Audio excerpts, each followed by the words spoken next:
Assalamu alaikum warahmatullahi wabarakatuh, everyone, and welcome to Community Conversations with the Family and Youth Institute. My name is Danya Khan, and I'm the Executive Director at the FYI. And today, I'm sitting down with mental health professionals to talk about something that's often a sensitive subject in our communities: Muslim men and mental health. Our first guest is Mubeen Qureshi. Mubeen is a licensed therapist and clinical social worker. He received his master's from the University of Michigan School of Social Work and currently runs his own practice located in Royal Oak, Michigan. Mubeen is also the author of an insightful article on breaking stereotypes and helping men heal by better understanding their emotions, which you can find on the FYI's website. With that being said, I want to welcome Mubeen. Thanks for being here, man. Thank you for having me. So, Mubeen, just very quickly, I want to just hear a little bit about yourself. Tell me about your journey into mental health and like what is the work that you're doing right now? Well, my journey was longer than it should have been. When I started undergrad, I wanted to get a PhD, but like every Pakistani or Indian or Desi child, I was told to do medicine, and my heart wasn't in it. And intellectually, I think I could have done it, but just emotionally, I didn't have that drive. And I was also battling some mental health struggles at the time too, and my grades suffered as a result. So I would honestly say, like, I graduated with an undergrad degree in psychology, um, but my 20s were a wash. I would say, like, going back and forth with taking post-bac classes, trying to make this medicine dream for my parents work out. But it wasn't until I had coffee with a good friend of mine who suggested I do social work. And I didn't know at the time what social work was. And I was looking at all these different schools to apply. It was so late in the application cycle that the only school that was literally open that didn't require a GRE was University of Michigan. So I applied to one school and I got in, and it's all from Allah. Like it's a blessing from Allah subhanahu wa ta'ala. But yeah, like that's a pretty summarized version of how I got to be where I'm at now. I don't want to segue, but I will quickly share. Same when it came to pre-med, decided I'm gonna get into therapy. My supervisor recommended, my academic advisor recommended social work, and same. I applied to the only university that did not requar GREs. I want to take the exam, man. Like I was And taking here we are, it. man. Here we are. Yeah, it worked out. So. Did that. So I want to just jump right into it. I want to, pick your brain about like the big picture. From what you see in your work as a clinician, what do you think is going on when it comes to Muslim men and mental health right now? What does the space look like? And what do you think are like common issues that you've noticed that folks are struggling with? So the space has evolved over the last like 5 to 10 years. But when you're starting from here and you're trying to go up to here, it's like we're probably like, I would say maybe 30-40%, if that, of where we should be at.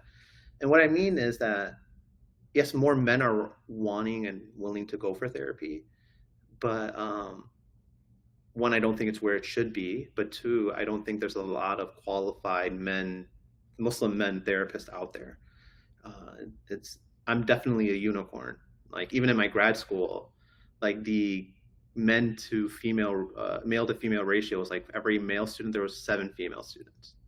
So like even in people of other faiths, like it's the same issue. I feel like so. That was that part. What was the second part of your question? Sorry. Working with Muslim men, what are challenges that you've started noticing when it comes, like, share any themes, anything you'd like to share that you're seeing, like these are the common challenges Muslim men are facing in today's time? I think a lot of it has to do with pressure, parental pressure. I mean, I'm an example of it.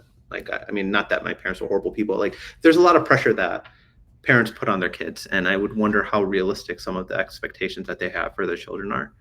I think that's a huge part of it. And then the other barrier or other issues is that mental health sometimes it's like kept hush hush within families, and there's clearly a need for intervention or help with their children, but they hide it because they're afraid of what the community might say. So as a result of that, when help is actually given, it is far too late, and it can result, unfortunately, in some pretty sad stories that could have been prevented, right? Um, and I think we can get more into that as to why, but I think that's where I would say it's at right now. So you notice that a lot of the men that you work with tend to come after the problems get so loud that they just can't ignore it anymore. Yeah. Yeah, I would. And like, I mean, I wouldn't say that with all of my Muslim male clients. I would say that, um, I mean, we hear stories about it from the communities. I feel like I was talking on a panel where, like, like last week, literally, where unfortunately a member of their community took his own life, and he had Mm, severe depression, and it could have been there were issues that could have easily, could have been addressed. Maybe mhm. they were. I don't know the full details of that story, but I just feel like there are often times where I hear stories about tragic situations like that. Yeah, yeah, and it's as someone who works like nationally on the macro side of things, it's everywhere, and it doesn't seem to be going away anytime soon. And there's this just like moving on to actually the next question. There's definitely this idea that a real man does not talk about his problems, Mm-hmm. especially when it comes to like soft issues or like mental ones, right?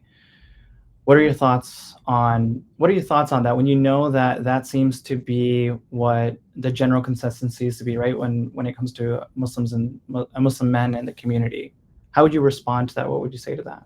I would totally agree with it. I mean, it was in the I wrote about that in the article I wrote for you guys some time ago, where Yeah, their term like "man up" is given, or "suck it up," "stop being a girl," which like somehow being a girl is yeah, like a negative thing, right? But like, yeah, but we're taught as men growing up that we're supposed to be tough, and yeah, and by being tough, that means you're not supposed to feel.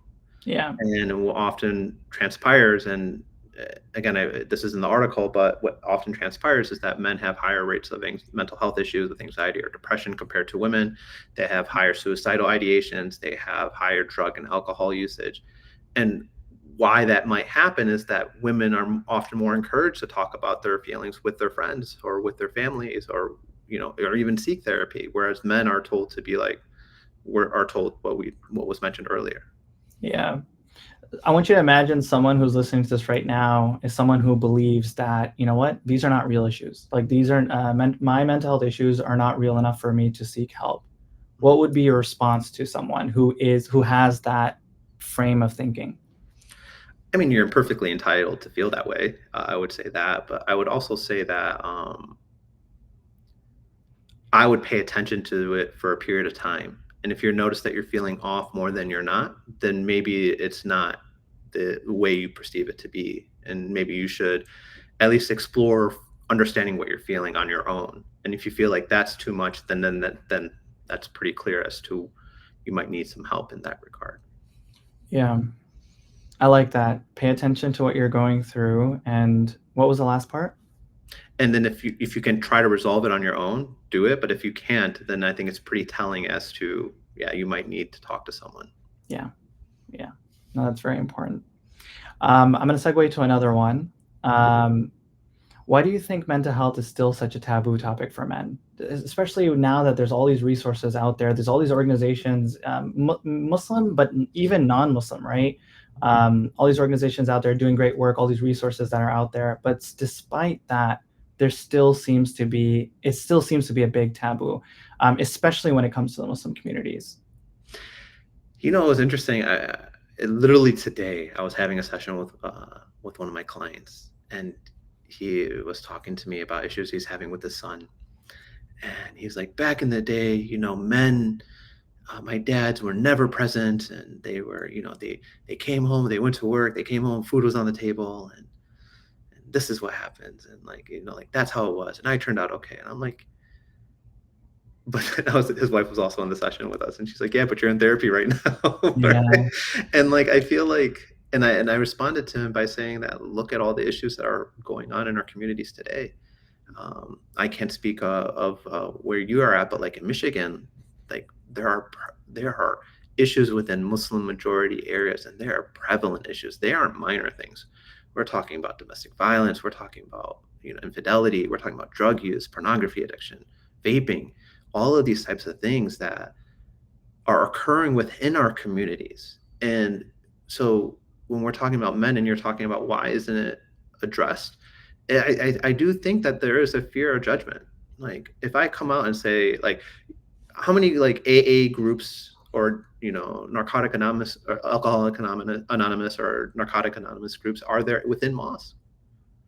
Right? There aren't any. If I can't think of any. Right? Yeah. And I think that's part of the issue. Like Yeah. people are really judgy, and they don't. And rather than being in a space of acceptance and trying to promote one another, we're in a position where we're bringing each other down.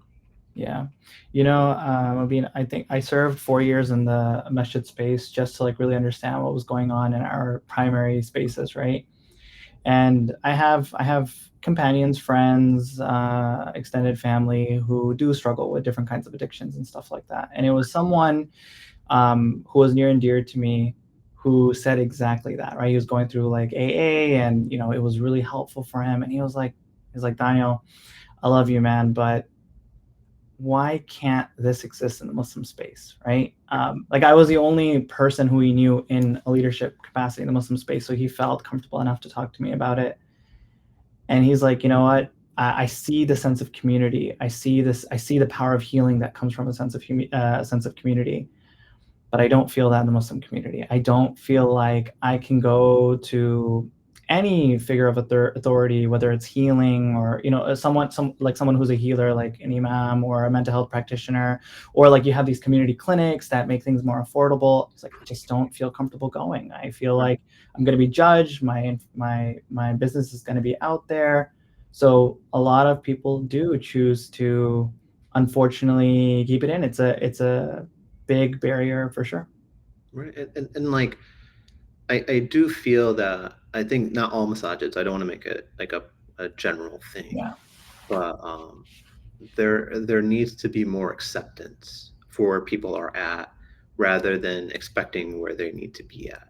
Yeah. And I feel like if we are approaching people at where they are at spiritually or emotionally or mentally, then we can create that can be the beginning of having spaces like what your friend or your family member was talking about, right? Yeah. And so on and so forth. Other than judgment being a barrier, are there other barriers that you've noticed that Muslim men struggle to navigate through when it comes to seeking help? Yeah, that's a great question. Yeah, judgment is a factor, but I don't want to make it seem like it's the only thing. Yeah. Other factors include like lack of knowledge. Like I mean, how many you have immigrant families that are coming from countries where mental health is not even discussed at all, and now they're coming to the States and they're starting families here, and they don't even know how to approach that subject. Like, where can I find a Muslim therapist? What is mental health? Yeah. And when it comes to practically speaking, right, encouraging more men to come forward and seeking help, what are practical tips that you would recommend someone who's listening to this follows? Like, you know what? I know this is a challenge I'm going through. I'm still on the fence on it, but I just want to know, if I was ready to go, what would be the things I should look into? How should I look for a therapist? Would you be able to like walk someone through that process? Yeah, sure. I mean, there's plenty. There's a great app called Ruh, RUH. Basically, what they do, for those of you who don't know, they give a list of local Muslim therapists in your area. You just type in the area that you live in, and they give therapists. And then they also provide, I think, direct sources to help start that therapy with those therapists as well, within certain areas, obviously. But that's one. But if you don't want to do Ruh, there's a website called Psychology Today. It's a simple thing where it's like a Facebook profile for therapists, and you can specify that I want to see a therapist, and then under the categories you can select Muslim, and then go see a Muslim therapist if you really want to see a Muslim therapist. Or you can actually even see culturally aware therapists. I wouldn't be opposed to that, but that's difference of like, if you feel confident within your spirituality, within your faith, then I wouldn't be opposed to it. But if those are like struggling with their faith, I'm not sure that would be the best route for you. But if that's your only option, I wouldn't be opposed to it. has an awesome platform. Omar's doing some great work there. And then you were also mentioning Psychology Today, also another one. I remember I was recommending Psychology Today to a few of my friends who reached out to explore like having therapy, and they were so shocked to hear that, like, their health insurance provider has like a list of, like, in-network therapists and stuff like that, and they're like, oh, I can actually, like, go through the different fields and limit it to, like, this kind of therapy or that kind of therapy, right? And I'm like, yeah, it's like, it's pretty user friendly, but most people don't even know like that exists. Right. And then it goes on back to my earlier point of like lack of knowledge. Yeah. Like if you need help, where do you go? Yeah. And like like you never think it'll be an issue until it impacts you. Yeah. Right. And I think sometimes people they're unaware of that these can be, pretty serious issues if it goes unaddressed. Yeah. In addition to people who struggle themselves, I'm sure you have worked with, I personally also have worked and met with folks who know someone in their family or their friend circle or in their community who's struggling. And they're like, you know what? I know this person is going through a tough time, whatever it may be, whatever aspect of their life. What advice would you give people like that, family, friends, companions, who are like, you know what, I want to help them, but I don't know how? What would you encourage and discourage? So you need to support them. And I would say this very clearly, like support, you need to support, you need to support. And what does that look like? You don't need to solve their issues, right? You need to give them the space for them to figure out how to solve their own issues. And like, if I'm feeling depressed, the last thing I want to be told is stop feeling sad, right? Like I would want to be told to, okay, like what's going on? Like I'm sure this happened to you. I mean, you're a father, but when you were a kid and like you scraped your knee, and your parents, like you're crying, and your mom or dad would be like, "What happened? Tell me what happened." And then you would just like you start talking about it, and then you got calmer and calmer and calmer, right? And then, but when it comes to like I'm feeling sad, like suck it up. Yeah. Like you don't talk to them about like, well, what happened? Why are you feeling sad? What happened to you today? I think having more of those conversations can make them feel safe, that if they're actually really struggling, that they can come to you if needed. Yeah. And that's what I mean by support, is you're creating that environment in your household, or you're creating that environment within your relationship if you're friends, that if they feel the need or they need to talk to someone, they can come to you. Yeah. I love how you mentioned that, to give someone the space for them to do the work that they need to do, right? Simon Sinek, he's a big fan of his work. The way he puts it is like, I just need someone to sit in the dirt with me. I don't need them to pull me out. I just need them to sit there with me. Right. And we undervalue our presence and how powerful it can be, especially when it's coming from a place of curiosity and support. Right. Yeah. And like even my role as a therapist, like sometimes my clients are like, what they ask me this question. I love it when they do, like, what should I do? And I'm like, I'm not going to tell you what to do. I want to build you up to the point where you don't need me. Yeah. Right. So if I'm solving your issues, you're always going to rely on me. So I want to give you the skill set to figure it out. Yeah. And I feel like that with friendships, like we just don't sit, like I think a lot of us at times can be very self-centered, and we don't realize that like even your friend might be coming to you for help, and you don't realize that, or you make it, oh yeah, that happened to me, and then you start talking about what went on with your own life, totally oblivious that your friend might be coming to you, your family member might be coming to you for help. Yeah. Earlier you were talking about how, when you're a child or when you're young and you get hurt, your parents give you the space, ask you what's going on. And then as you speak about it, it helps you feel better. But then when it comes to like mental health issues, we kind of just shut it down, right? Like a suppression, if you will. We know that that's common, especially when it comes to men in Muslim households. I know other, like everyone kind of goes through it when it comes to our community, especially since it's something that it's still a taboo topic, mental health itself. But there seems to be a higher likeliness when it comes to Muslim men. What are ways that we can speak differently when it comes to, and I'm going to talk like maybe as an older person who has young men in the home, right? Because the idea is that we're going to be influencing and creating that space. But it could be an older brother, it could be a father, you can be an older friend, or you can be a friend, someone who has the ability to create space around them. What can we do differently? What are things we can be saying differently? What are things we can be doing differently that can help here? Well, your feelings are valid. Like what you feel, it matters, and you're not. There's nothing wrong if you're feeling low or if you're feeling anxiety or any other symptoms. I would start with that. And let's say if they're hesitant to approach you, Yeah. simply the statement alone will at least make sure you're doing your part, and that is, I love you, I'm here for you, whenever you need to talk, I'm ready. Yeah.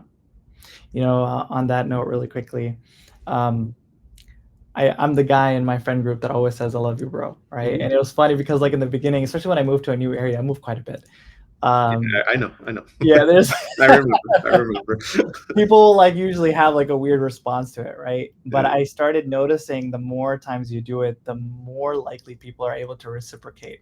There's Yeah. this one friend of mine, he's gonna know as soon as he hears this, where he's not willing to say I love you too, bro, but he sends me reels on Instagram that says I love you, bro, all the time. But it's like I'm sure that he feels comfortable enough because it was given Yeah. out enough time, right? Yeah. So Yeah. it's, For everyone has sure. their way, I guess, of expressing that that No, love. for sure. I'm gonna He's comfortable expressing it that way. Yeah, he is comfortable expressing it that way, and I love it. It's like, I heart it back and I respond with the words, "I love you too, bro." Bro, just say I love you. It's okay. Yeah. Daniel won't hurt you. I'm joking. Um, I'm gonna quickly segue a little bit Yeah. more. Let's talk about culture and faith, right? Yeah. So we're both. So Mubeen, your ethnicity Pakistani. is Pakistani, right? So I'm Pakistani as well. Yeah. So we can relate to a lot, but many ethnicities have different ways of navigating mental health. Mhm. We have seen that a lot of, despite being Muslim, right? Many families have cultural misinterpretations of what mental health looks like, and they kind of sometimes tie it into Islam. That, oh, it's Islamically the case. What are common misconceptions that you notice that people think that, like this is a religious thing, but it's actually not, it's maybe a cultural thing? I forgot the name of the Sahaba, but he was battling alcohol addiction. So, and this goes back to the misconceptions about what's culturally appropriate, what's faith appropriate.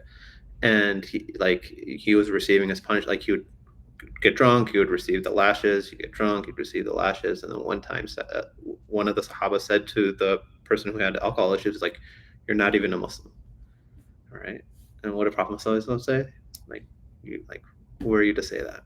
Yeah. Right. Like, you have no idea what's in his heart. Yeah. So we can't judge others. We can't make these declarations, of what is a Muslim and what isn't a Muslim. Yeah. Another beautiful thing in our tradition is the idea that Allah subhanahu wa ta'ala loves the prayers of those who have made mistakes and are asking for forgiveness. Yeah. That there's a sweetness there, right? And it's those little nuggets that when I remember them, I'm like, alhamdulillah, it's a beautiful tradition, and I'm it gonna steal does. that actually for my next session. Whenever Yeah. if whatever comes up, I'm stealing that one from you, bro. It's such a beautiful thing, It man. is. It's so true. It's so true. Like, I mean, I feel like sometimes people feel like I've sinned so much that like I can never come back. Yeah. It's never too late. It's never too late. No. It's never too late. Alhamdulillah. So I'm gonna bring it back to like cultural backgrounds. I know that you and I have similar backgrounds, and there's someone like tropes and stereotypes, and now there's all the memes about it too. But from a professional space, sometimes let's say I am someone from whatever ethnicity. I'll just use my own ethnicity. Let's say I'm Desi American, I'm Pakistani American. I'm in a state. I'm on an app like Ruh, or I'm on Psychology Today, and I'm looking for a Muslim therapist. That's my priority, but I can't seem to find someone who has the same ethnic background. I'm worried that they're probably going to be, they're probably going to struggle with understanding the challenges that I'm facing. And this seems to be the case, right? Because obviously the Muslim tradition is like diverse in ethnicity, right? There's Muslims from all kinds of backgrounds, and we're looking for someone who's Muslim first, but then also sensitive to my culture. What would you say to someone who is struggling to find someone within the same ethnicity? How would they navigate through that? Is that of concern when they're looking for help? Yeah, I think I alluded to it earlier. I think it just depends on where you're at spiritually. Like I'll be honest with you. So I'm in therapy. My therapist is a white female Yeah, blonde lady, right? yeah, Like and I have no problem explaining her to elements of my faith, and yeah, she respects it. She's like, she even tells me some days she's like, oh, I read an article about something that happened, and you know in like a different community and what's going on there, and like so she's very culturally aware. yeah, But I feel confident and rooted in my faith. I don't feel like a therapist can persuade me otherwise, because sometimes that can happen, yeah, right? There's legitimate reason to see a Muslim therapist, right? Because like I've had male clients that like, I want to cut my father out, like I mhm, want to be done with him, yeah, and there is legitimate reasons for wanting to feel for them feeling that way, right? But like I have to tell them, like, do you feel safe? And they say yes, I feel safe. And I'm like, well, then the only way to legitimately cut out your parent is if they're committing shirk, yeah, and then otherwise you have to show them that respect, yeah, right? So like sometimes we're a therapist from another faith, and not throwing any shade to people for other faith, like, but they might encourage that, like, yeah, you should cut your dad out, you should cut your mom out. So like there needs to be some knowledge within yourself. So check out where you're at first. yeah. And if you feel like you're comfortable with your faith, then you can see, if you're struggling to find a therapist, then you can see people from different backgrounds. That's fine. Yeah, I think the challenge is interesting, right? Because even if you're, let's say you're speaking to a therapist who is, trying to organize programming for a community center, um, that diversity is something to keep in mind. But and maybe I would ask you this question too. When you're doing work with like community centers, or if you are working on like any educational program, Mhm. how do you try to be how do you try to ensure that you're properly representing Yeah. the audience that you're serving there? So I think that's a great question, and I'm gonna get a little political if that's okay. Yeah, yeah, go ahead. Um, so obviously we all know what's going on in the Middle East, and Yeah, it's tremendously tragic. And yeah. inshallah, we pray for end to all of that soon. I mean, Um, but I was like, when October 7th happened, I was sitting with some college youth, and we were talking about what was going on, and we're only talking about Palestine. And not that we shouldn't, we should be talking about Palestine. yeah, But what weren't we talking about? Right? We weren't yeah, talking about Sudan. yeah, We weren't talking about the Congo. yeah, We weren't talking about any of the African countries that are struggling right now. yeah, And I remember there was one of the guys there who's from Sudan, and he said to me afterwards, he's like, "I will always respect you for saying that." Right? And I wasn't saying it. I was saying it so that they felt like, because it needs to be said. yeah, Because like the only people who are talking about Sudan are from Sudan, yeah, right? There's no one else talking about it from other culturally different backgrounds. yeah, Right? And if they are, it's very few. And so that I would start by saying, like, I think people from different backgrounds would appreciate that, and being aware that yes, there's a huge crisis going on in the Middle East, and yes, our government has a huge role in that, but also at the same time, there are also huge communities that are grieving too, that don't get nearly the same spotlight or acknowledgement as people from other communities. And I'm not throwing shade or anything like that. I'm not trying to yeah, make this into a thing. All I'm trying to say is that we should be mindful of everyone. That's yeah. what I'm trying to say. Yeah, and I think that responsibility is on the person of influence, the person who's speaking to the crowd. It goes just a little, one statement goes a long way, right? Just recognizing and acknowledging it, I think, goes a long way. Just like the Sudanese individual who expressed his appreciation, I think that I agree with you. I think it's important to just take that little extra step, right? Why not? Because doing that can, you know, open up hearts in ways that you wouldn't have thought possible. And Right. it is something that we should hold ourselves to a higher standard. I love that. I appreciate you sharing that. Thank you. So I want to be mindful of our time. We did do a Q&A with our audience. I'm going to specifically just mention one for our talk together. Okay. So someone from the audience asks, what does emotional regulation through adversity look like? I think this is a timely question with everything that's going on right now. Even if we're like experiencing it secondhand, there's a lot of people who are also facing a lot of insecurity and adversity in the United States. And that's like the primary audience that we're talking to. Are there any exercises in particular that you would recommend that they can practice? Okay, so I'm gonna go with the emotional awareness part first, and then we can, if we have time, we can go into the exercise part. Sounds good. Okay, so with emotional awareness, I always talk about this with my clients. Like, you can't control how you feel. Yeah. Like, if I'm telling you to be happy, you won't be able to be happy. If I'm telling you to be sad, you won't be able to be sad like that, right? Like so that automatically shows that we can't control how we feel. Yeah. So what can we do? Yeah. We can be emotionally aware. So what does that mean? It means that we are able to identify what we're feeling in the moment. So being present with our emotions as it is happening. And so as we are talking about emotional awareness through adversity, right? There has to be a balance with how we approach it.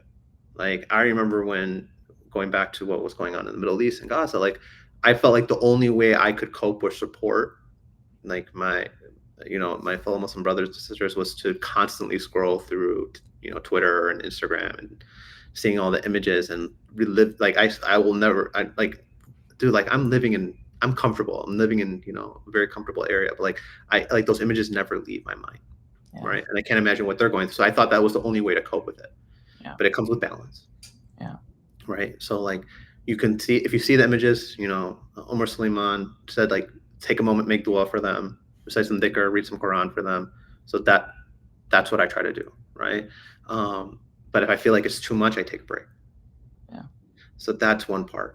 When we're talking about the current political climate within this country, yeah, it's not the greatest. So you don't need to constantly be reading the news to know what's happening.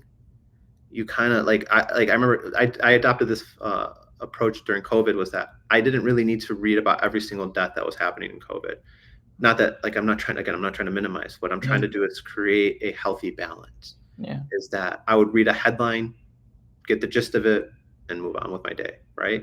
And so that way I would be aware of what's going on during the week, and then there are more reputable sources from from newspapers that you can read that like take a week or two to assess information and then print it, like The Economist, The New Yorker. Like, if you want to read, if you still insist on reading, I would suggest something like that. But yeah, so limit your access to what's going on. Mm-hmm. Then make sure you're surrounding yourself with good company. Make sure you're taking care of yourself. The question asked, like, what are some things that we can do to emotionally regulate? So mindfulness is one. Being aware of, like, again, the emotional awareness part, which is what I was alluding to earlier. So how do we increase our mindfulness? We can meditate, we can journal, we can go for therapy, obviously. We can, a hack that I try to, if you have access to this, and again, it's very privileged, if you have access to a sauna, meditate in the sauna. It's a game changer, I promise you. Stuff like that. But then obviously working out, going for walks without your phone, in nature preferably. So if you can go to like a local park, leave your phone in the car and just go a couple of times in the park. These are all, like, you're basically giving yourself fuel to manage the chaos that's outside of the day. That comes with the ebbs and flows throughout the day. Yeah. There's many many barriers that Muslim men face when it comes to accessing mental health. Yeah. One of the things that I have recently started noticing a trend of in my own spaces is people struggling of not knowing how to ask for help, whether it's their family, whether it's their friends. They're not really ready yet to seek professional help, or they are seeking professional help and they want to start reaching out to people that are in their circles. How can, like, let's just say I am this person and I'm looking for guidance here. I want to ask for help, but I don't know how. I want to ask my friends, I want to ask my family. How can I ask for help? I think if you're unsure of how to ask for help, I think there's also like an insecurity as to what I'm feeling. Mm. Like, is there something wrong with me? Mm. Am I a bad Muslim? Am I a bad person because, like, I'm feeling this way? And I Yeah. would say, obviously, the answer to that is no. You're everyone has their test, and this happens to be your test. Yeah. So I would work on that first. If I would say individual first, is reaffirming my struggles are valid and that my feelings are valid. Um, and then next, I would go to someone you trust.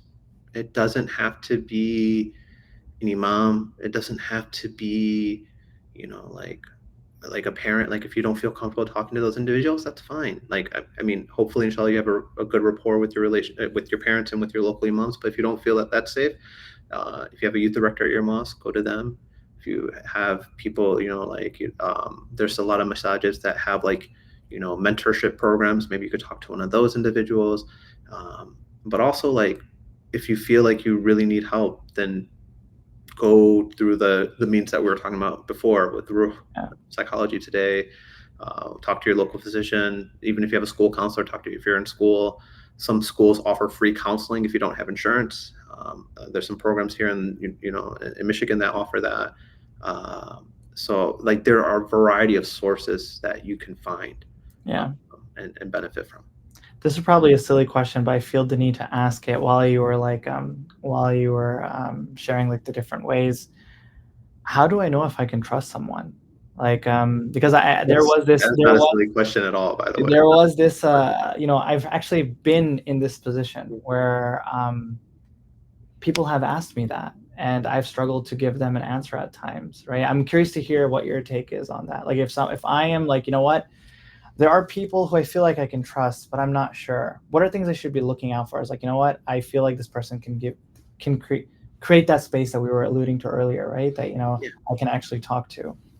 I mean, I think it's a vibe, right? Yeah. Like you feel safe around people who you feel safe around. Yeah. And like you're not going to go to someone that has a known reputation for being manipulative, or you don't feel you don't feel comfortable. Like one of the things that I deal with in therapy is building rapport with my clients. Yeah. Like it is my job to make them feel safe. Yeah. And if they don't feel safe, they're not going to talk.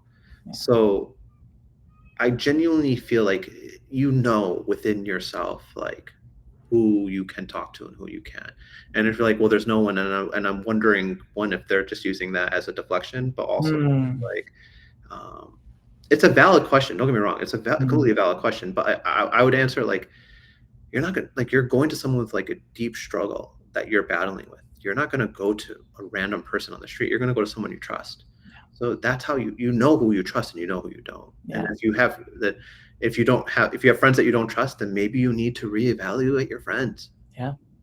If they don't share those principles, if you don't feel like if you feel like they're going to gossip about you, if you feel like they're going to not be able to support you or follow through, then that should speak to the quality of friendships that you have. Yeah. It's funny. It's not funny, but I remember having that conversation with some folks that I know, and it's like, well, like, there's loyalty and this or that. I was like, yeah, but you give and give and give, but when you're looking to receive, that opportunity is not there, right? But at times, it's like, you know what, someone needs to get to that point to understand that and realize all you can do is just give them that space to understand that. Right. And like sometimes there are tendencies what people have that are people pleasing. So like they'll constantly help other people, but like they're afraid to ask for help, or they don't know how to ask for help. Yeah. And they feel like they're doing something wrong by doing that. Yeah. And again, that's all valid. Yeah. But if you're in a relationship where you're constantly giving and you're not receiving anything, then those friends are taking advantage of you. Yeah. Right. Yeah. I have one last question for you, and I'm going to divide it up into 2 to 3 parts, if that's okay. So someone who's listening to both of us right now, and they're struggling in silence, what's one thing you would say to them? And let's frame it as someone who is in high school or college, right? Like transitioning from high school to college, or is first year into college. What would be something you would say to someone like that? So I'll just get real with you, if that's okay. Yeah. There was a period in my life where I was battling my mental health struggles, like I alluded to earlier. And I vividly remember this moment. I was driving to class, and it was to Wayne State University in Detroit. And I saw an unhoused person on the street. And I was like, that's going to be me in 5 to 10 years. Mm. Right. And struggle is real, but all you have to do is take one step at a time. And I know it sounds so cliche, and I know it's so easy to say it now versus then, but like when you take one step towards Allah, he takes 10 steps towards you. When you come walking, he comes running. And there was a period in my life where I was really struggling with my faith. Not that I was like, it got to the point I'm like, whoever's causing this, like, you win. Like, I give up. Like, I have no fight left in me. And I spoke to a dear friend of mine who was a sheikh, and and I will never, like, he was like, he just gave me these simple advices. And I'm like, and it makes so much sense. Like, first, surround yourself with good company. Next, read the stories about the Sahaba. And most importantly, try to make one prayer at the masjid, and if not, pray in congregation. And I was like, he's like, just do those things. Don't worry about anything else. I'm like, there's nothing else I need to say or pray for. He's like, no, just do those 3 things. And I kid you not, man, like, it's kind of like one door opened up after another, after another, after another. And it doesn't mean that I still didn't have my hardships. Like there are some moments in my life that even up until recently, like, I'm struggling with, right? Yeah. And it doesn't mean that you don't have your hardships, but it means that you have the ability to get through them. Yeah. Right. And when it came to that sheikh's advice, a lot of it's clearly like systems, right? It's like go Yeah. to the masjid, right? It's like build your community. If you don't have one, join one, right? Try it out. Obviously, he didn't get into all that detail, but there was that like benefit to it. No, there was wisdom in what he was saying. I Yeah, think he exactly. knew what he was saying, but Yeah. like he was talking at my level. Yeah. Yeah. No, I love that. My second part is for someone who's probably around our age. They're looking at the news. They're married or they're getting married. They maybe have younger kids. They're maybe in a managerial role. I don't know. Like they're starting to get into their career where they thought that things were going to stabilize, and now everything is going on. The economy, things that are going on internationally. What would you say to someone like that who's like just taking it all in, is not able to like talk about it, is in the middle of the grind? What would you say to them? I would say focus on what you have the ability to control. And what you have the ability to control is you go to work and you provide for your family. Right? We don't have the answers. And it may be like I was at Jummah recently, and the sheikh was talking about, like, we may never have the answers to what is going on, but we have to be patient. Yeah. Right. And we have to keep whatever we do, make sure it's rooted in the sunnah and in the fiqh. Right? Like, it has to be rooted in those 2 things. Yeah. Because if it's not, then we'll be lost. Yeah. And again, like we can't, like, we all tried the phone banks. I'm not saying we shouldn't. We should continue to do so, by the way. But like there is, we should call. We should do all the advocacy that we can. But there is validity to saying that if you help one Muslim relieve their issues, it's as if you help the entire ummah. While you were talking about that, you reminded me of the Serenity Prayer. Have you heard it? Yeah. It's like, because we're talking about, we also mentioned like AA. Yeah. When I was in college, I had like a plaque that I saw at like Hobby Lobby, and I had the Serenity Prayer. But it's something I still go to it. Right? It's I'm gonna butcher it, but it's Lord, grant me the knowledge to know what I can't change, the strength to know what I can, to change what I can, and the wisdom to tell the difference. Yeah. Right? And to tie back to Islam, istikhara, right? Like the way that it works, the dua itself, right? It's like, if this is good for me, my dunya and my akhirah, then please bring it close to me, or make it easy for me. Yeah. And if it's bad for me in my dunya and my akhirah, right, then remove it, right? And then just after praying that during like pivotal moments in your life, having that trust that, okay, if it's not working out, there's reason behind it. Yeah. Even if it doesn't look like the way that you want it. And if it's something good for you and it's working out, but it feels scary or overwhelming, just know that it's good for you to trust it, right? Yeah. Yeah, those were coming in my head when you were sharing that. Yeah, beautiful. Thanks for sharing that. Oh, of course. Um, so we did mention that you've written an article for the FYI called Yeah. "How Breaking Stereotypes Can Help Us Move Forward: a male therapist's guide to help men heal by understanding their emotions." It's obviously available on our website, www.thefyi.org. But how can people reach out to you to see your work, and then also like any resources that you would recommend for Muslim men when it comes to therapy? I know we talked about Ruh, Yeah. and we talked about Psychology Today. Um, how can people find you, and what are some other resources you recommend? All right, I'm going to give a plug. I appreciate it. Give me the opportunity. MQ Therapy on all the socials, Instagram, TikTok, and YouTube. I try. I'm dabbling into that space a little bit. Maybe we've talked about. Maybe we should talk about that before, maybe later. But I want to do more of that. But in terms of day-to-day stuff, I would recommend. Honestly, like there's a lot of wisdom in just reading and processing on your own.